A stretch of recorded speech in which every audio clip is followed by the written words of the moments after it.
You! Kenton could not help but take a step away under the Duchess's angry scrutiny. Now, Chrysala, let's not be hasty. We need to talk, Kenton. Ugh! Ow! You're a sand mage! In the aftermath of the blow, Kenton, regretting the location of that new ladder right beside the entrance to his suite, pressed one hand to his face. He was more embarrassed than actually hurt.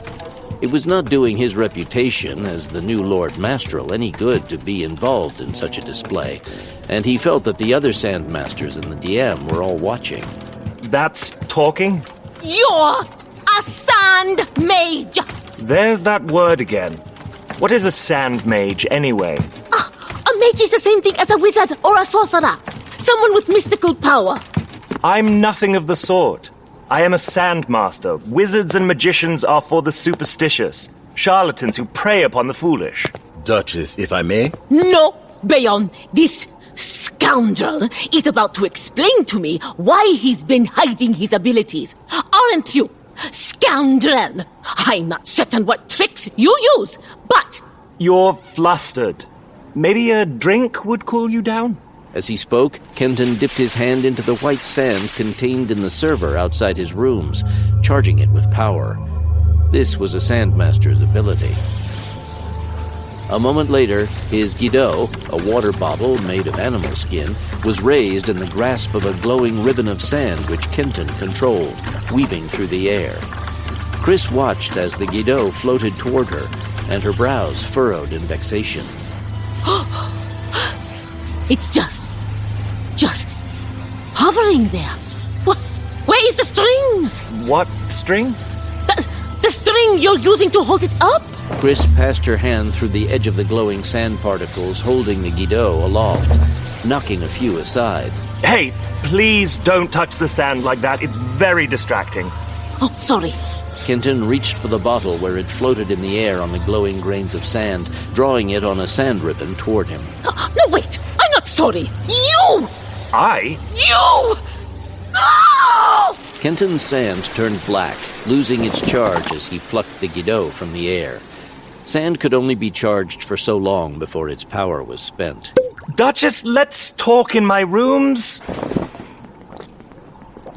Swigging from his guidot, Kenton led the way, walking the few paces to his private quarters. Stay right beside me, Duchess. I'll go first.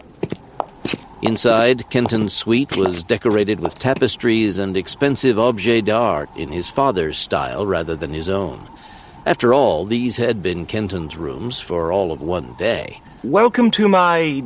He looked around as if surprised at the decor of the rooms. not-so-humble abode. Bayon gave a subtle all-clear signal, and Khriss found herself a seat on an overstuffed cushion, stuffed with sand, naturally. Her expression was one of shock, as if the reality of what she was experiencing was only now setting in. I don't believe it. It really exists. My poor Gavin was right. Dayside magic is real. I keep telling you, it isn't magic. It's sand mastery. You still lied to us.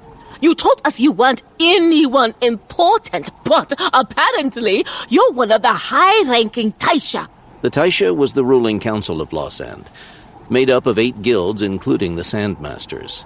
Khriss and her guide, a 12-year-old girl named Ntiz, had spent much of the previous day petitioning the other 7 guild rulers for an audience, only to be denied at every turn.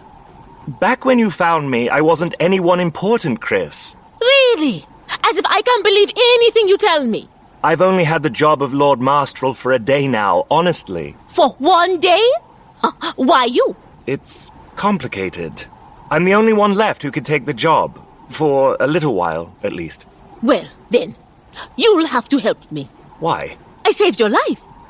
Oh, when you save someone's life in a primitive culture, they are honor-bound to save your life in return. I've read about it a dozen times. I hadn't heard that.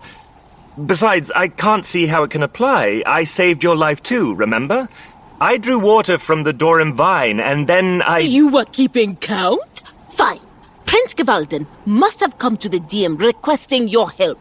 I only want to know why you, or your predecessor, refused him. Prince... You mean your betrothed? Khriss, I honestly hadn't heard of him until you mentioned his name while we were traveling. Really? Khriss, Duchess, you're new to these parts. We're in the midst of a crisis. The DM's future is at stake. You have to understand that. Yes, I understand perfectly. I understand that your future's more important than mine. Khriss rose, and Kenton would have sworn that a sneer crossed her youthful face for just a moment. Come, Bayon. We're leaving. Loyal as he was, Bayon could not help but offer Kenton an apologetic look before hurrying after his mistress. Khriss, come on! If I don't secure a future for the DM, then, well, there won't be any Sandmasters left to help anybody. Khriss, please? Khriss ignored the Sandmaster, hurrying toward the nearest ladder just as Kenton's best friend Eric stepped from it. Those ladders are going to have to go, Kenton, old pal. I've spent more than enough time climbing rigging for this lifetime. Eric had been friends with Kenton since childhood. He was the son of Lord Regent of the Tower Guild, but had rejected that life 3 years ago to instead make his way as a merchant on Darkside. Though he had no powers of sand mastery, Eric had taken up residence in the DM over the past day when he had returned to Dayside on the misassumption that Kenton had been killed. Eric's jocular manner was such that he had brushed Kenton's rumored death off with good humor, assuring his friend that he would not be mourning him ever again. Right now, Eric's emergence from the ladder came at the exact same moment that Khriss reached it, and he found himself midway between the Duchess and Kenton, blocking the latter's way. Oh, I'm interrupting. Sorry. Kenton watched regretfully as Khriss clambered onto the ladder. She didn't believe in these sand mages, Eric, but still she came to search for them. Why would she do that? She's a Darksider? Yes, but that doesn't explain... Shella! Kenton and Eric looked up at the exclamation and saw that Khriss was kneeling before the gap where the ladder had been, with Bayon standing protectively behind her. The ladder had pulled away from the wall in some manner, leaving just the gap where it had been. The ladder's broken! We better help her.